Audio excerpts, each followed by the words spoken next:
I've been editing for over 5 years. I've made a little over $500,000 so far through client work, and I charge between $1,000 to $2,000 per video. Now, most of my clients I close purely through DMs. That means no interviews, that means no sales calls, that means literally just doing it over text. And a lot of people don't believe me, but I mean, I've worked with some pretty large guys, and this process that I'm going to run you through in this video, where I show you how I close clients for 1 to 2K per video, it's the same one that I've used for all my coaching students as well.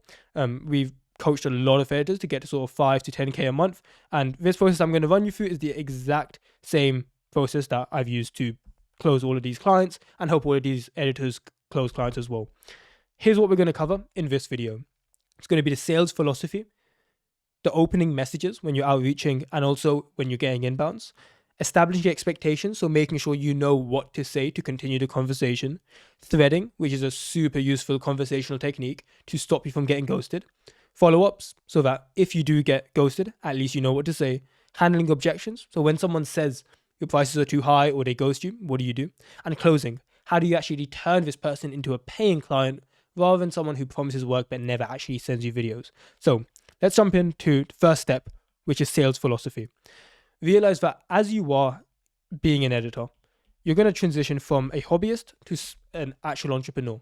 And a huge part of that is being able to market and sell. There are honestly video editors who are so much better than me. And the funny thing is, they rub it in my face. They're like, oh, I'm actually a better editor than you. Truth is, I'll put my hands up and say I'm not the best editor. But because I've gotten the sales part down, even though I'm a good editor, not the best, I can still make a good living from it. I've made past 10K a month. Now, sales is the ability to take someone who is not in, like, that isn't aware of their pain. It's the ability to get them to realize their pain and then provide you an offer or service and exchange it for money. Like, sales is the act of convincing someone to give you money for what you have to offer. Pretty damn useful if you're trying to make money editing. Now, here's the mindset that really helped me when it comes to improving at sales. I want you to imagine every single prospect, this is them, is in a current situation. This might be how much money they're making, how many videos they're posting, how their videos look, how many ads they currently have. It's the current situation. Every single human has a desired situation. This is the star. Now, between the current situation and the desired situation exists this magical thing called the gap. And this gap is essentially the fundamental of sales. If you can understand this concept, you will become so much better at making money from editing. So, for example, this might be, hey, I'm currently posting 1 video a week and I want to be posting 2 videos a week. There's a gap of 1 video a week. Now, because this person isn't at their desired situation, I want you to imagine like a fire under his feet. The longer that this person is at only 1 video a week, because they haven't got the editors, they haven't got the manpower to actually post more, the longer they're here and not at their desired situation, the longer they're in the fire and the more pain that they're in. Now, when you're trying to sell your editing skills, you're not the golden star. You're not the goal. Like, people don't hire you because they want to hire an editor. They don't hire you because they want to like have you. They just want to solve their problems. They want to solve the thing that is keeping them in their current situation. So instead of trying to say like, oh, I maximize retention, I do this, I do that. All sales is you're saying, hey, what's your current situation? What's your desired situation? Okay, cool. Here I am. I'm simply the staircase to go from your current to desired situation. And the reason that this is so critical to understand is because this 5 exists, this is essentially causing them pain. And if you want to make more money, honestly, there's such a good mindset to have that helped me. If you want to make money, all it is you got to create value. That's all you got to do to create money. And in order to create value, all you have to do is remove pain. And the more pain you remove, the more value you've created. The more value you've created, the more money you'll make, and people will exchange that for you. So we want to make sure that we understand what this person's pain is, then we present ourselves as a staircase and say that, hey, not only am I the staircase, like this is literally you are the staircase, I'm also going to provide you with a trampoline behind and beneath you so that you feel safe, even though I'm saying I'm the staircase, you still feel safe. It's sort of like, when you have like a wire, and I'm not sure if you've seen, those people that walk across those wires, and it's like, oh, they have to walk in a straight line. Maybe they have a straight bar and they're trying to balance and walk across. Super scary. The thing is, if you're on a super thick pavement and you're trying to walk across, it's super easy to walk in a straight line. But the thing is, as soon as it's only a thin rope, and now you see the huge drop below you, that's suddenly when it's scarier. Like, walking straight isn't the hard part, it's the fear of actually falling. And as soon as that fear is gone, you end up walking a lot straighter. And that's why we want to provide this sort of trampoline, and I'll explain what that trampoline is in your career, but you want to provide this sort of trampoline where people feel safe to go with you. So all sales is saying like, hey, I'm going to figure out where you currently are. I'm also going to figure out what your desired situation is. And this is sort of the skill in sales. I'm going to make your current situation feel worse and point out to you how bad the current situation is. And I'm going to make the desired situation seem even better. So I'm going to artificially make the current situation worse and artificially make the desired situation feel even better. Because the bigger this gap is, it's almost like the more roaring this flame is. The bigger the gap, the bigger the pain. So for example, let's say someone says that currently my style looks like this and I'm not happy with it. You asking the question of, what do you not like about it, gets the person to explain. Oh, my current editor, he keeps leaving in mistakes. We want to do visuals like this other channel, but my current editor doesn't really have the skill set for it. Oh, how long have you been with this editor, and how have you not been able to replace him yet? You asking questions to make him explain how bad the situation is artificially brings down that current situation, makes it feel worse, and causes even more pain while during the sale. And a desired situation, cool. What sort of inspiration do you want me to take for this editing? How many videos are you hoping to push out a week? These sort of questions help you understand a desired situation, and asking deeper questions also helps you make it seem even better. For example, how many videos do you want to post a week? Okay, got you. And is that goal to get more subscribers and views, or is it more of a sales thing? Whichever answer they give, it's them telling you how useful and how desired them being able to post more of this. So once you've got this big gap, all you're saying is, hey, I understand you want to post 2 times a week. That's completely doable. How about this? We'll work together and we'll work on 1 video first, and then we'll do the second by day 4 so that we can actually get to that 2 videos a week like you said you wanted. It's important to understand this because a lot of editors will try to guess what this desired situation is. They'll say things like, I'll maximize your attention. I will get you more sales. I'll get you more views. They'll say these things, but they haven't actually asked the client if that's what they want. It's sort of like a waiter coming up to you and saying, hey, I've gotten you these clamshells, but you're not even into seafood. So it's like, you want to first ask them what they like, then just hand them the actual thing that they want. So you're just going to slightly position yourself as a staircase where it's like, hey, you're slightly like molding what you say to what they want. So for example, you might be, I dropped my pen. You might be able to say like, hey, I know how to maximize retention. My storytelling is amazing. I also know great sound design. I'm also great at visuals. Like, you might have these 4 skill sets, but when you ask the person what they're looking for, they might say, I'm looking for someone with good visuals and good storytelling. You might also be good at retention and sound design, but you don't need to say it. Just position yourself as a staircase. Just talk about what they're actually looking for and provide these skills when you're actually editing. Like, that's fine. But when you're selling someone, you're just giving them what they want. So I'm going to talk about sort of how to position yourself as a staircase, how you actually create the trampoline as like you selling, how you actually give that trampoline to someone so they feel safe. But this is super important to understand in terms of sales philosophy. So let's actually jump into outreaching, inbounds, how I actually get clients to pay me this much now. So let's talk about the opener. This is the first message you're going to send. Now, the first message you send is going to be completely dependent on how aware someone is. So this is a concept from, I believe it's a book called Breakthrough Advertising. I haven't read it myself, but I've learned the concept inside of it by Eugene Schwartz. Essentially, every single prospect is going to be at some stage of awareness.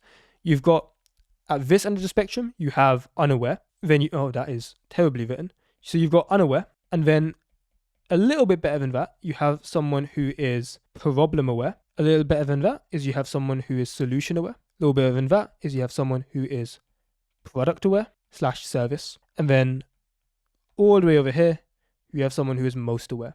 So this is essentially a spectrum that is not a straight line. This is a spectrum that someone can exist on when they actually come into your world or you're outreaching to them. Someone who is unaware means that they don't know they have a problem. They don't know that their editing is bad. They don't understand. They're just blissfully ignorant at how bad their videos are, and it's super hard to sell these people. Someone who's problem aware is someone that knows that there's something wrong. I know that I want to post more. I know that my current editor is ass. I know that I'm stressed because my last editor keeps missing deadlines. These are people who are problem aware, but they might not know that they need an editor or that they need a new editor. Someone who is solution aware knows that they need an editor. They're like, hey, I'm actively looking for someone. Someone who's product or service aware is someone that knows they need an editor, but they know that you exist. Not that they want to hire you specifically, but they know that you're an option that they can hire. Someone who's most aware is essentially someone who's raving to work with you. Now, this happens a lot more later in your career. If you're making anything less than sort of like 5 to 10K a month and you don't have like a big brand that you've worked with huge clients, you probably don't have many people who are raving to work with you, which is completely normal. You will get that later in your career. But essentially, every single person exists on this spectrum. Now, for the majority of your career, you are going to want to deal with people who are between solution, product, and most aware. So this is people who know they want an editor, or they know about you and they want an editor, or they know that they want an editor, they know you, and they are raving to work with you. The reason being, trying to convince someone that doesn't want an editor that they need an editor is a lot harder than just saying, hey, you're already looking for an editor. Let me just place myself in. So when it comes to the opening message, how aware someone is going to change how you open the conversation when you're outreaching to them. So if someone's saying, hey, I am looking for an editor. So let's say you see a post, they're saying they're looking for an editor, and then you now DM them. You're not going to say, oh yeah, I'll maximize your attention. Hey, have you considered doing this for your channel? Like, hey, here's a V-edit. Like, you could do a V-edit, but honestly, you don't want to take this indirect approach. Instead, you just want to be super direct with your opener. It's like, hey, I saw you're looking for an editor, and here's my work. That's literally it. It's just so direct. You keep it concise. And the main thing here is you want to show intention. Anyone who's solution, product / service, or most aware, you just say straight up, here it is, here's my work. And what you want is to make the barrier for them to respond as low as possible, meaning it's a concise message. You just show your work and you just ask a question like, hey, let me know if you're interested. Let me know if you'd like to discuss it further. Let me know if you're still looking for someone. Like a question like that to make it super easy for them to say, yes, let's talk further. I'll talk about later how to actually continue the conversation, but essentially this is the opening message. Now, when it comes to people who are unaware or problem aware, it's a little bit different. You can't just say, hey, so you're looking for an editor, etc. That's when you take more of an indirect approach. So for these guys, it's going to be more indirect. It's less straight up, hey, I'm an editor, here's my work. Instead, well, honestly, I'm going to be super clear. For the people who are unaware, I wouldn't even go for. The people who are problem aware, this is where you're going to basically look for people where they're posting already and they're not actively looking for someone, but you're going to reach out anyways. So this is, let's say you're going on YouTube, you find a channel that you want to edit for, you find their email, and now you're reaching out to them, even though they're not actively hiring. You can get hired by these people.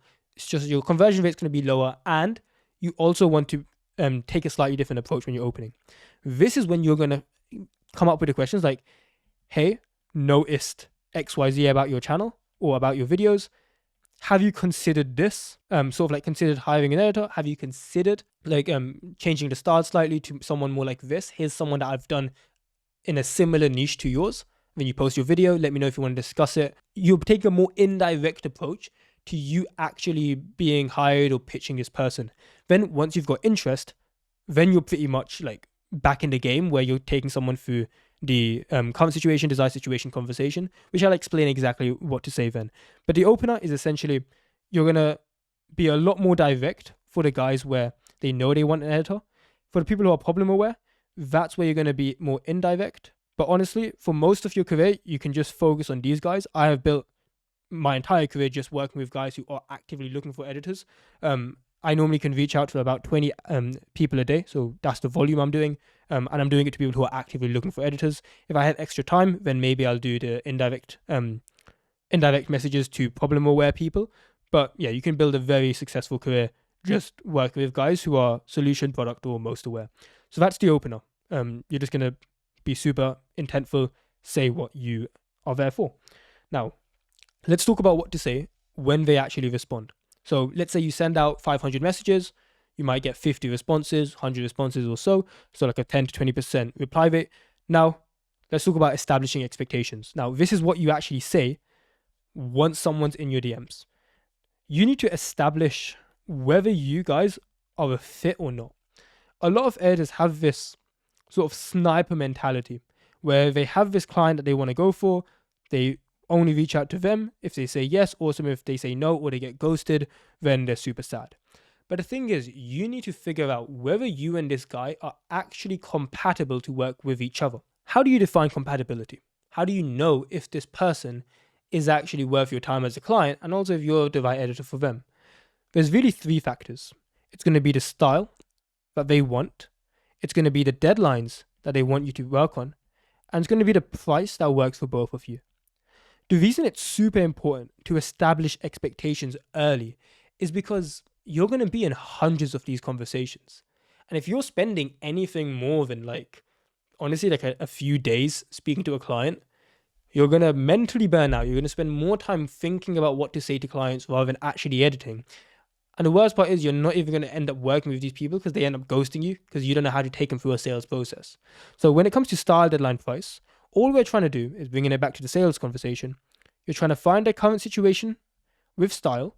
You're trying to understand their desired situation with style.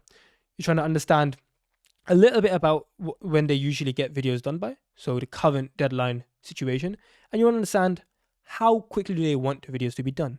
For the price, this is honestly a lot less with the sales thing. This is more when you're presenting the staircase. But the price is like, hey, I can get these videos done in the style you want within the deadline that you want for X number. When you follow this process where you establish the expectation, style, then deadline, then price, when you give your price, it's going to land so much better. Because honestly, 99% of editors, they're competing on price. But why is it that some editors, the 1%, can do pretty much the exact same work for 5, 10, 50 times more? Because honestly, a lot of the videos that I edit now, you could probably do the same thing. And that's not me even trying to gas you up or make you seem like you're better than you are. You could genuinely probably do the same level of editing that I get paid 1.5, 2K a video for. And it's actually the same work that I used to charge $100 for 3 years ago. So why is it that one editor can say $100? Oops, that was a very badly written one. $100, while I can charge $1,000 plus for the exact same work. It is because when you take someone through the sales process where you understand current, you understand desired, and then you just tell them that you're the staircase pretty much, then you're not competing on price anymore. You're competing on value, and what every other editor just gives the price the second they asked for it. You've understood the client, meaning they're so much more willing to pay you more because they believe that they'll actually get their dream result. They'll get to the desired situation. So what does this actually look like, and how do you establish these expectations with a client? That's where you have the next topic of this beautiful video that I hope you're liking so far, which is threading.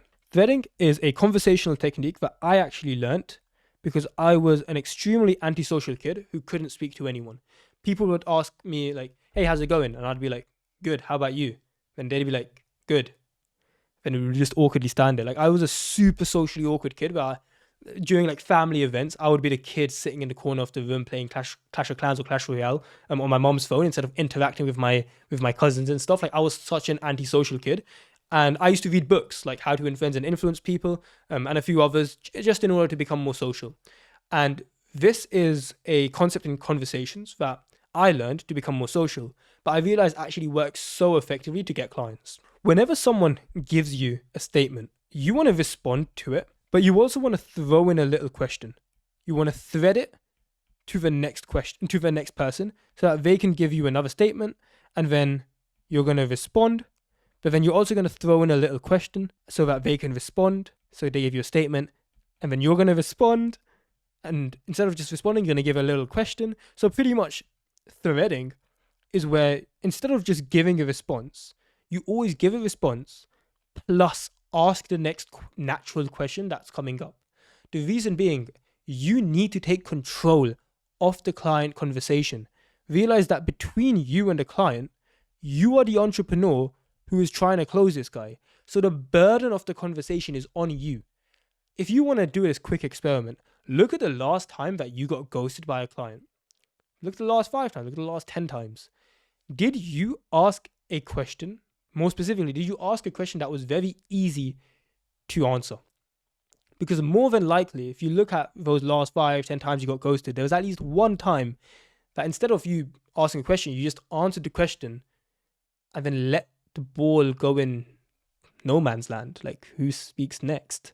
But by threading, you actually continue the conversation and you have control over where it goes. So what does this actually look like within a client conversation? Hey, I saw you were looking for an editor. Are you still looking for one, or have you found someone already?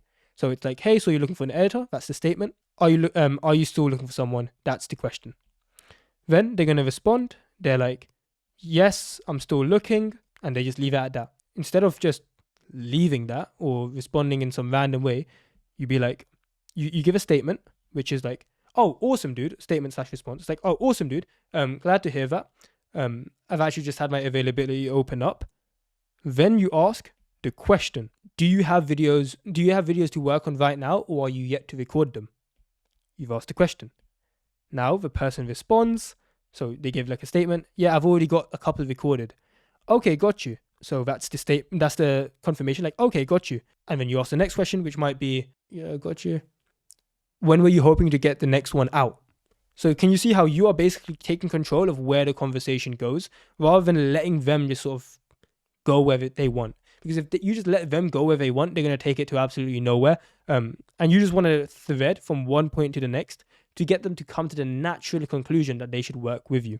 So, in fact, what I'm going to do, let me actually just show you this client conversation, because it is in my paid program, but I think you would find it useful. Classroom, client acquisition. Yeah, let's show this client conversation where I close this guy for $1,900 per video. You'll see, it's like the guy literally just says hi. For most people, when they see the message hi, they would literally just say hey. And it's like, you wonder why you're not getting clients, because you respond like an idiot. So I responded like, hi, if this is about editing, I'd love to hear what you're looking for. So it's like, hey, I've responded, and then I ask some sort of question / prompting him to speak. Now, when he says, yo, yeah, I'm looking for this is my current situation, they require a bit of effects, that's him giving his desired situation. Saw some of your work, wanted to see what's popping. Okay, instead of just saying like, thanks, and just leaving it at that, or like, thanks, my prices are this, instead I'm taking him through that sales process. Sounds good, thanks for breaking that down for me. I've given a response. Then we thread to the next question. I had a watch through your recent videos, and it's definitely something that I can replicate and build on. What's your typical budget for these long form videos? Most times I do not recommend giving the budget question, just because you're normally going to get lowballed. The reason I gave the budget question here is because this is like a 40 to 60 million subscriber client where I knew he had money. So it's like, for most people, I would not recommend asking the budget question.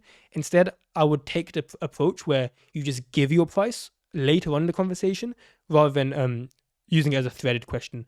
Don't ask for budget, always give price. But in this case, I just wanted to understand where he was feeling. He said $600 to $900 for his max budget. And I'll explain to you how I got his prices up, because what you'll realize is I actually closed this client for $1,900 per video. So how is it that I got a guy from $600 to $900 budget to a $1,900 actual video? Like, I basically got him to 3x how much he was paying me.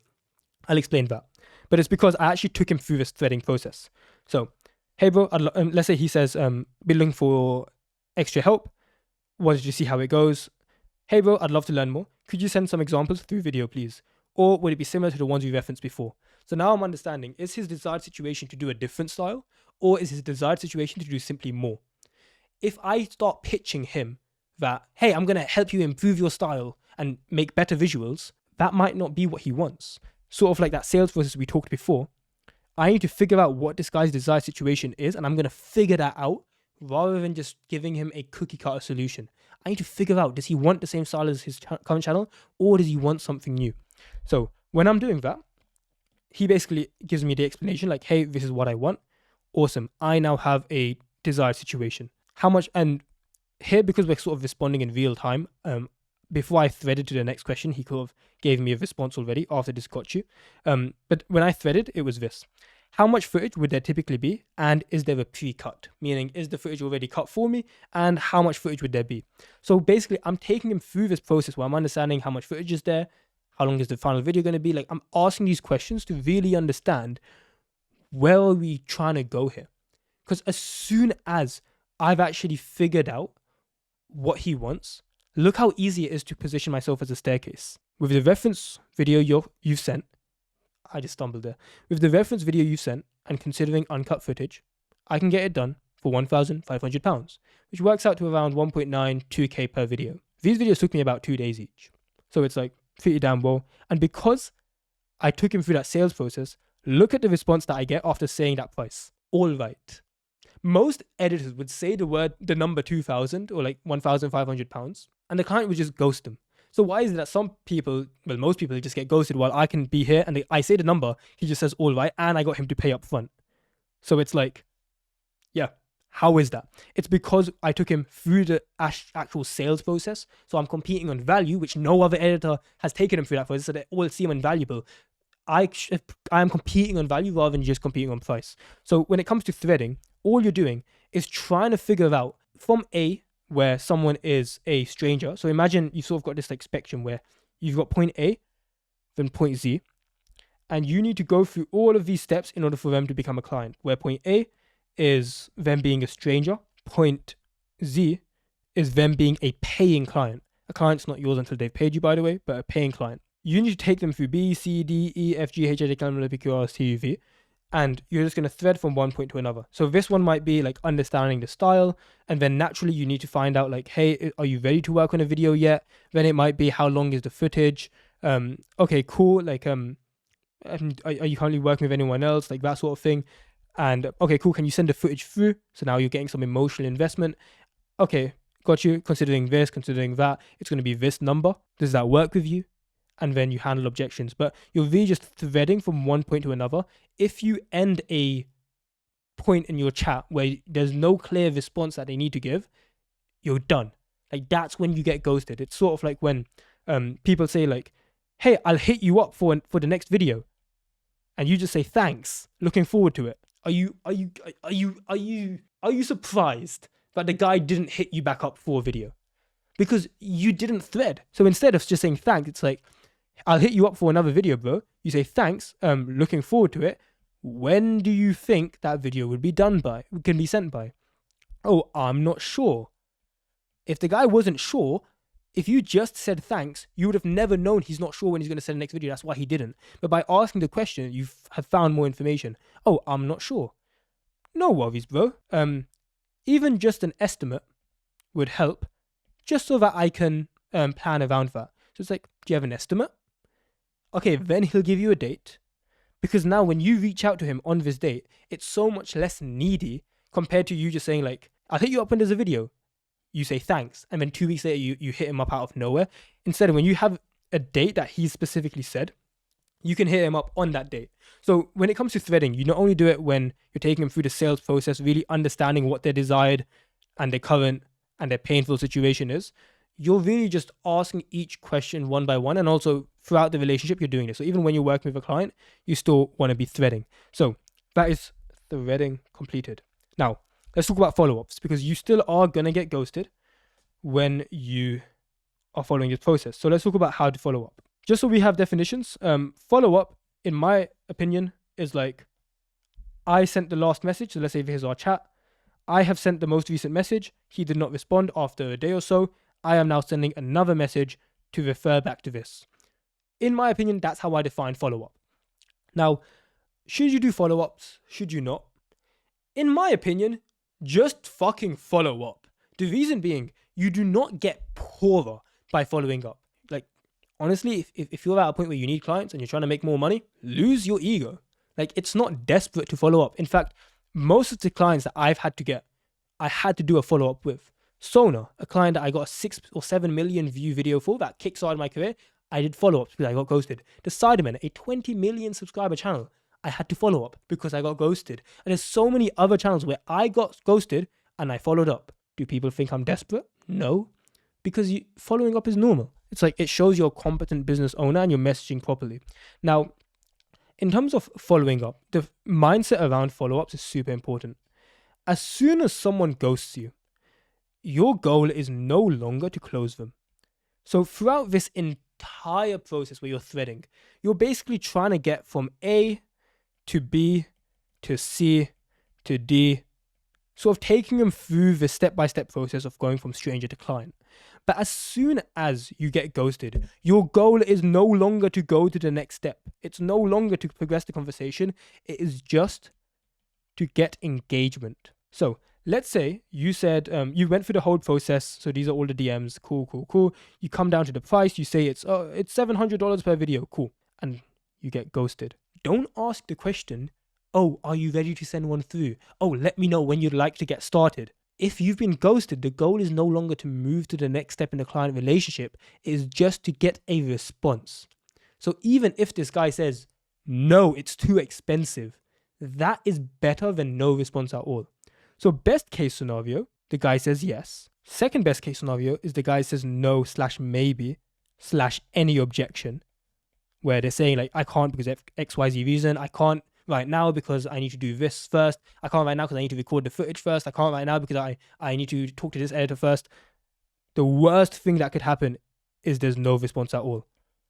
I would rather you get a no than a no response, because if you have a no, you can get around that. When someone says your prices are too expensive, that I can get around. I cannot sell someone who isn't responding to me. So when it comes to actually following up, you can keep it simple, like, hey, just checking up on this. Hey, just seeing if that works for you. If not, no worries. Let me know and we can rediscuss it. Hey, just seeing if that works with you. Hey, I know you're busy. Just wanted to catch up on this. Hey, like some sort of thing where it's like referencing the previous message and it lowers the barrier of entry. The specific thing is you want to make engagement with your message as simple as possible. Stop trying to move him on and pressure him. Instead, just try to get him to say anything. Because the thing is, as soon as you've got someone to engage with your message again, you're back in the pocket. It's sort of like, let's say you're in a boxing match and your opponent just leaves the ring. You can't beat someone in boxing if they're not in the ring. You know what I mean? Like, it's sort of like, hey, like, it's fine. Like, just come back in the ring. Like, and then you beat the fuck out of them. Like, then you can close them. But at least you need to make them feel safe enough to come back in the ring. In fact, there's a story I have. So imagine this. I'm about 10 years old, right? And I'm inside the house. So imagine this is the house, this is the garden where you have like the washing line where you can put like clothes on it, like a t-shirt, some boxers, some socks. What had happened is my mum and my sister went outside and they went to do the washing. They take the washing out and put it in the basket and then bring it back home. I was here, little 10-year-old me. And what I did was I actually locked the door just because I thought it would be funny. Like, I'm 10 years old at this point. I locked the door. Now, me and my mum and my sister come back. And in my head, before they come back, I'm thinking like, oh, this is going to be funny as hell. They're going to laugh so much. It's a funny prank. Haha. I was met with them being extremely angry. So at this point, they're like, angry, so much anger. And I was super surprised and I got kind of scared. So I was like, oh, I'm going to keep the door locked. But the thing is, the longer I kept it locked, the more angry they got. Meaning the more scared I got, meaning the more scared I was to open it. So what started as a harmless prank was like, if I open this door, I'm cooked because they're going to beat my ass. If I keep the door locked, I'm cooked because I have to let them in at one point, so that I'm going to get my ass beat even more. So it's like I was in this predicament where if I open the door, they're going to beat my ass. If I keep the door closed, they're going to get more mad. So when I do have to open it, they beat my ass even harder. I was in the stalemate. Now, what my mum did was extremely smart. She told my sister, calm down. And then my mum suddenly just started getting really calm. She was like, Sayeef, we're not going to do anything. Just open the door. And at first I was like, that's a bit sus. So I still didn't open the door. But after a while, like 2-3 minutes of them being calm, I opened the door. I unlocked it because I finally felt safe enough that they wouldn't beat my ass. Now, as soon as I unlocked the door, don't get me wrong, they came in, they fucking beat my ass. Like, they did beat my ass. But the point is this. The way my mum got me to take the desired action was by making the stakes super low. I wouldn't have opened that door if I felt like I was going to get my ass beat. In the same way, nobody's going to respond to your follow-up or no one's going to respond to your messages if they feel like by responding, they're signing an invisible contract that they have to hire you. So let's say you give your price, let's just say it's however many $100 or $1,000, and you say like, let me know when you can send footage. This is such bad handwriting. When you can send footage. The thing is, if they respond to this, think about it. If they say, if they want to work with you, awesome. But more than likely, if they've ghosted you, they're feeling a bit iffy. If they say next week or any date, if they give any date, they've basically they've indirectly agreed to work with you, even if they're not sure. So they're not going to say next week. Okay, they're not going to give you a date. The only other response is, I don't actually want to work with you, which is super awkward to say, right? Like, you've got this guy pitching you and you're like, I don't think you're good enough for that number. You would feel like an asshole. So to avoid that feeling of feeling like an asshole, they just don't say anything. They're like, I'll respond later, which they never do. Or like, just leave it, it's fine. So by following up where you're trying to move to the next step, you create this resistance. In this situation, it's like, you're me inside the house, my mum being angry, my sister being angry at me. It's sort of like, if they do respond, they're going to spend the money and they're not sure if they even want to. And if they don't respond, that's okay. Like, the easiest thing for me in that situation was to just not open the door. Like, just not do anything. And that's what the clients are doing. It's like, they're just not responding at all. You want to make the stakes as low as possible, where if they answer like, yes, I want to work with you, they feel comfortable. But if they want to say no, they also feel comfortable. Like, you make it a safe space, a safe environment for them to say no. So it's like, hey, let me know if that works for you. If not, no worries. That's the sort of vibe you're going in with. Because let's say you sent this message, hey, let me know if 500 per minute or whatever, like 300 per minute works for you. If not, no worries. It's all good. And then they would say, hey, it's actually a little bit out of budget. Then you're back in the pocket. And we'll talk about handling objections later, but the follow-up being like this works so much better. Like, this is the frame. Like, obviously you can change the actual messaging, but that's the mindset I'm having around it. And to be clear, like, this whole like, oh, if it works, no worries. If it works, awesome. If not, no worries. This you say in the follow-up. Never say this when you're pitching your price. And we'll talk about that now, actually. So that's the philosophy with follow-ups. And even with just to stay on the follow-ups concept, if this is before your price, it's a similar concept. It's like, let's say you asked them, how long do you need to get videos done by? They say like 4 days, and you be like, okay, cool. And then you ask the next thing of like, do you have footage ready? Do you have footage? And you get ghosted here. In this context, it makes sense for the follow-up to reference this and be like, hey, just wanted to check in on this. If you don't have the footage ready yet, no worries, just let me know so I can plan around it. Do you see how that, you asking it like that makes it so much easier for him to just say like, dude, honestly, I just don't have it ready yet. But then if you say like, do you have it ready? And then you ask again, like, let me know so I can start working on it. Saying that makes him feel silly for saying like, no, I don't have it. Or it makes him think, oh, I'll just message him back when I have the footage ready.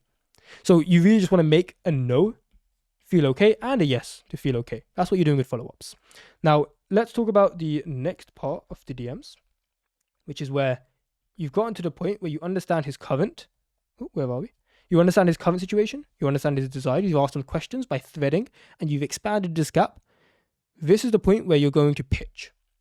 This is you becoming the staircase. So let's talk about giving prices. The main mindset around giving prices is you want to just give your prices, not ask. When you ask about prices, like budget, or hey, I want to charge this, does that work? Or I charge between this and this, does that work? No. The whole point of you going through the sales process, of you saying like, here's the current, here's the desired, here's the gap, is when you present a staircase, you have to show certainty. It's sort of like, imagine you went into the shoe shop and you were like, hey, I want this pair of Nikes. This is a shoe. I want this pair of Nikes. You ask the cashier how much it is and they say, oh, between $150 and $400. You'd be like, what the fuck? Like, just tell me how much the shoes are. Because instead of this, you want to just give a price. Like, I know it sounds so stupid, but like, in fact, let's just bring up the other DMs. For example, let's say, in fact, let me actually bring it up on here because it was here as well. When I took this guy through the conversation and I came down to pitching my price, it was just with the reference video you sent. So with this current situation, like specific to you, and considering this situation, I can get it done for price. I'm not saying that I can do it from here to here. I'm not saying that like what do you think the budget is? I know your situation exactly. I know I can do it. Here's the price. Yes or no? Because you've built the value up, because you've asked them questions and threaded and established expectations properly, you can get away with such bigger numbers than if you just said your price up front. You're offering the same work. And this is why sales and understanding this human psychology behind the whole client side of editing makes you so much more money. So that's the pricing. And honestly, like, it's not that hard. The thing with pricing is like you just say the number. You say, considering this, it's this much. That's all it is. Now let's talk about handling objections. There's going to be a lot of times the people say like, too expensive, will work later. So it's like so this is more like a money objection. This is more a time objection, like we'll work together later. The other one is you just get ghosted. So these are the potential things that happen when you give your price, and the common objections you'll get. When you get an objection, don't see that as the end of the sale. The objection, the no, the ghost, the rejection of prices is where the sale really starts. While most editors hear the no and think, funny, like this isn't a good client, the best editors who make the most money see that as that's the best part. It's like if you're in the boxing ring and you get hit a little bit on the chin, that doesn't mean the fight's over. In fact, it's just gotten good. You know what I'm saying? In the same way here, when the guy said like, hey, this is my budget. Imagine I heard this guy say like, oh, my budget's 600 to 900. And my thought is, oh, he can't afford me. I would have never gotten this like 2K client. So you want to see objections where someone says the price won't work. That's the best part. Here's how you handle them. If someone says it's too expensive or it's a money problem, in fact, no, let's start with the ghosting. If it's a ghosting, you basically just use the same follow-up process. Hey, let me know if that works for you. If not, no worries, we can rediscuss it. And then you sort of handle it from there. If someone says it's too expensive, you need to find out what the root cause is. Because a money objection can be put into two parts. Either it's more like a logistics, like I can't afford this amount, or it's like I don't see the value in it. Because here's the thing, like I want you to see it like this. Imagine you have this Ferrari, right? This is a Ferrari that looks like a shoe on wheels, but imagine this is a Ferrari, okay? If I said this Ferrari, I will sell it to you for $10,000, and it's actually worth 500,000. Would you find the 10K for this? Probably. Like, provided you actually believe that I have it and I would give it to you. If you knew that you actually get the Ferrari for 10 grand, you would find a way to get the 10 grand even if you don't have it on you right now. That's because you see the value in it. And you might have an objection of like, I don't have 10 grand. That would be a price objection. But if you, let's say you had a edit and you're saying, I want $10,000 for it, someone might have $10,000, but they will say, I don't have that, or I don't want to spend that. Not because they don't have the money, but because it's a value thing. Like, I don't see the difference in price to value enough that I would be willing to make the transaction. Like, if I said, this is an Apple and I want $500 for it, you'd be like, no, I don't see the value in it. But for a Ferrari, you would say yes. Same number, just a different thing that you're offering. So if someone says like, hey, I think it's too much, it's out of budget, you need to like ask questions to figure out, is it a thing where they physically can't afford it, or is it a value thing? With the value thing, it's more just asking questions like, so let's say, hey, I think that's more than we're willing to spend at the moment. Like, no worries, dude. How much are you currently spending on editors? They might give you a number. But like, okay, cool. And just so I understand, what were the main problems with the current editing team? Okay, cool. I mean, how much is that costing you in terms of like number of videos that you're not able to post because of those editors missing deadlines? Oh, it's costing, it honestly is a lot. It's super annoying. The channel hasn't been growing as much. Okay, that's why I charge how much I charge. Does that make sense? So it's sort of like you're retying the value to, you're retying like what you do to the value that you actually provide. And as long as you've done a good discovery process, like you've actually asked the good questions to understand current, understand desire. If you've asked good questions there, you won't get many value objections. And then what you can do is also like, hey, we can rediscuss it in the future. We can rediscuss the prices once we've worked on a few projects. So if someone has the money, but they just don't see the value in it, what you can do is say like, okay, I'm willing to do it for this much.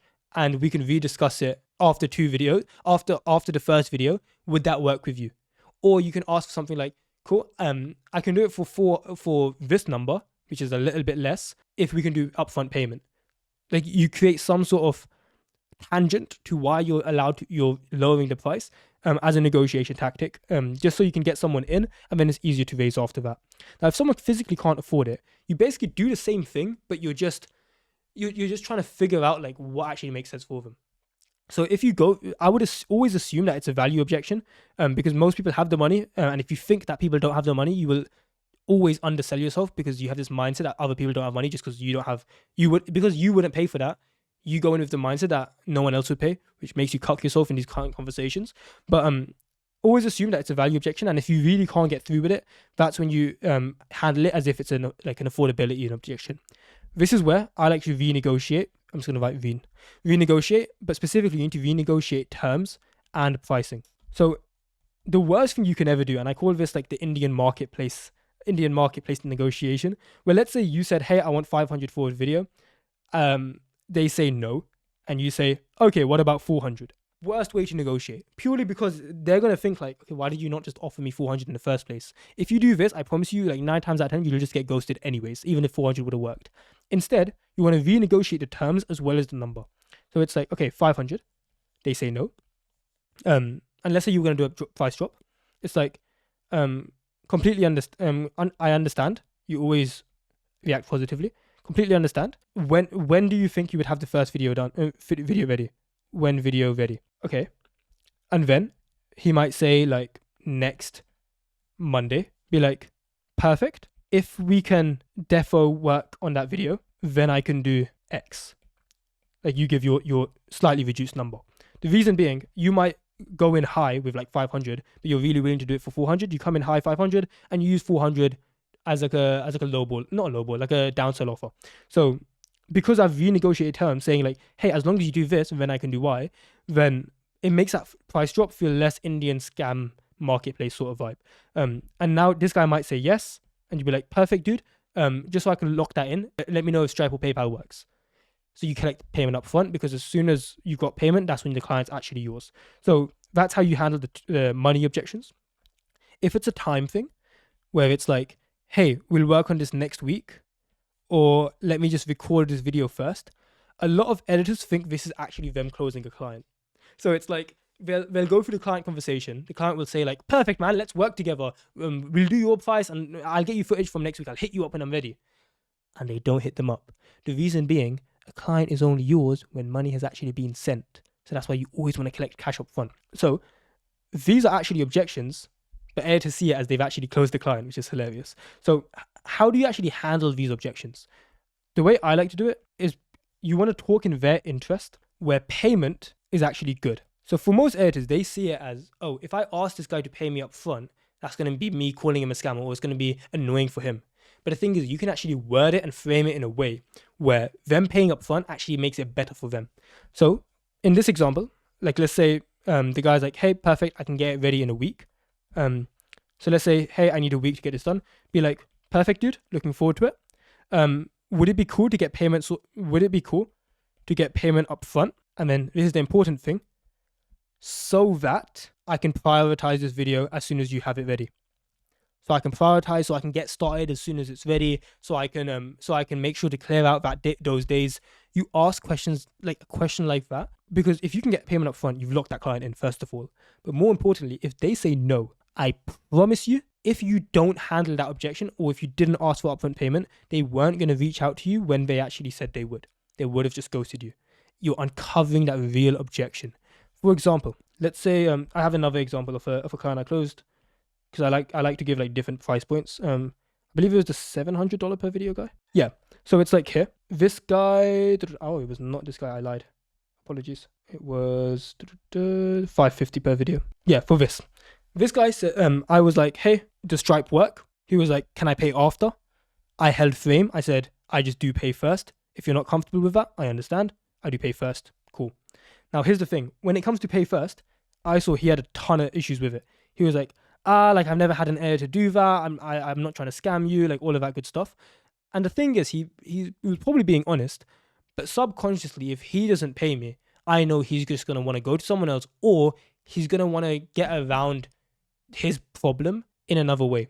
And the thing is, because I've gone through the sales process with him, where I understand his current, I understand his desired, and I'm really I position myself as a staircase. If he goes another day, he's going to get comfortable again and forget that this pain even exists. Because when you're asking those questions, really what you're doing is telling people like, hey, you already had this problem in front of you. It's just that you were blind to it. Like your brain kind of hid it. You were coping. I brought this pain in front of you because it's genuinely there. It's just that you've been coping all this time, and now you're in enough pain to take action. So that sort of situation I got him in, if I let him take another day or pay after, the pain would have been gone, meaning he would have just not solved his problem that he had. And if I don't solve the problem, I wouldn't have removed the pain, I wouldn't have created the value, I wouldn't have made the money. So that's why I got payment up front.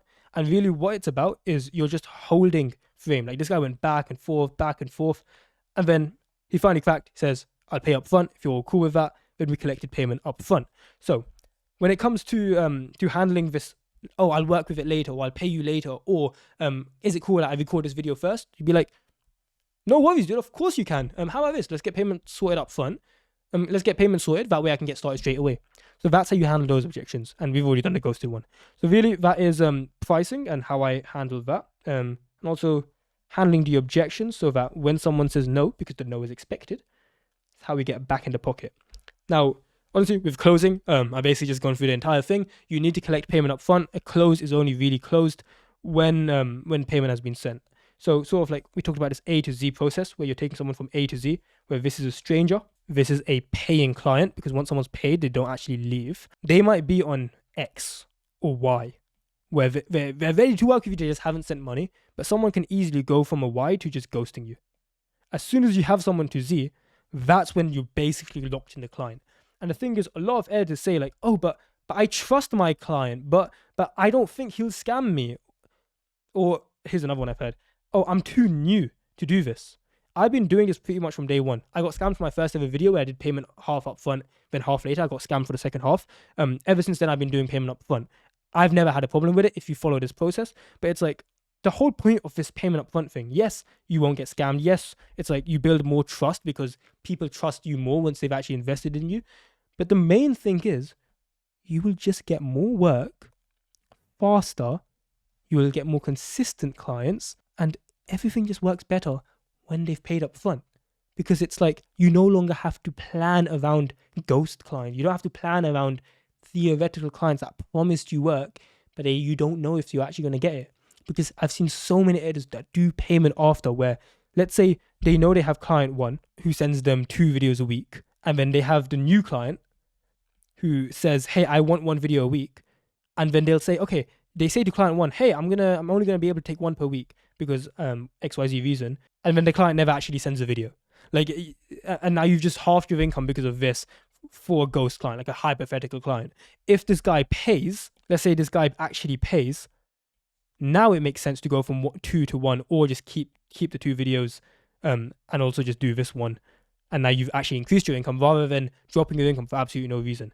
That's the real reason you do payment up front. Of course, the trust and you don't get scammed, but also just because you'll get more work, people will send you more videos faster, and you'll have a more consistent income. So yeah, that is pretty much my entire process for closing clients, all in DMs. This same process basically works on calls, but that's how I get clients to pay me sort of anywhere from 100 to 3,000 per video, and hope you found this useful. By the way, I have the coaching program. If you guys want to check it out in the description.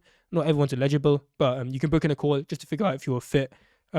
Yeah, we hope editors basically make more money from the skills that they already have, and also just improve their skills so that they can charge more. Whether you book or not, I don't mind, but yeah, we've done this with just so many editors now. In fact, let me just find it. Like, we've just done this with so many editors now that it's kind of like we're pretty good at what we do. So yeah, hope you found this useful, and I'll see you in the next one.